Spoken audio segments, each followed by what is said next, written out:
જમો થાળ જીવન જાઉવારી। ભૂમાનંદ સ્વામીએ અનેક કીર્તનોની રચના કરી છે।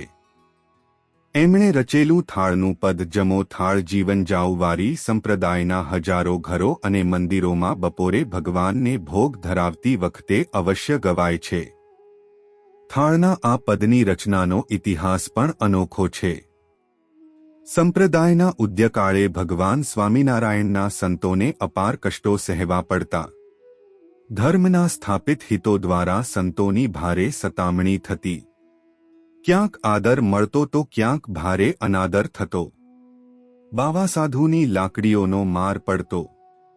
પીરસેલા ભાણેથી સંતોને ઉઠાડી મૂકવામાં આવતા। આવી પરિસ્થિતિમાં ભૂમાનંદ સ્વામીને 4 દિવસના ઉપવાસ થયેલા।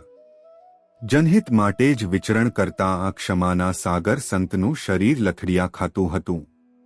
એક વાડીવાળાએ આ શિથિલ શરીરવાળા ભૂખ્યા ત્રસ્યા સાધુને જોયા અને હૃદયમાં દયા આવી।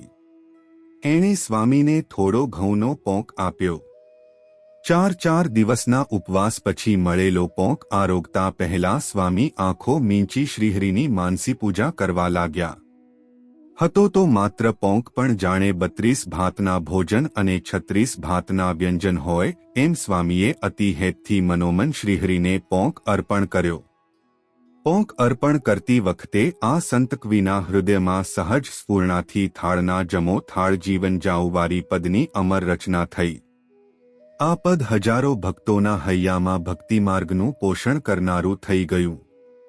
ભૂમાનંદ સ્વામીનું આવું જ એક બીજું સુપ્રસિદ્ધ પદ છે, સર્વે સખી જીવન જોવાને ચાલો રે। અગતરાય ગામે ગરીબ ગોવિંદરામ વિપરના પુત્રને જનોઈ આપતી વખતે ભગવાન શ્રી સ્વામિનારાયણ ફુલેકે ફર્યા હતા। એ સમયે સ્વામીએ અદ્ભુત અને અમર પદની રચના કરેલી છે।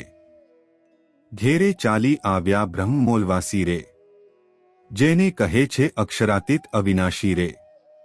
જુઓ જીવ મોહ નિદ્રામાંથી જાગી રે, વરી એને થાઓ અખંડ સોહાગી રે। જોતા વાટ આવી મારે જાન રે, પોતે વર પુરુષોત્તમ ભગવાન રે। શુક સંકાદિક ધરે જેનું ધ્યાન રે, મારા લોચન કરે તે મુખડાનું પાન રે।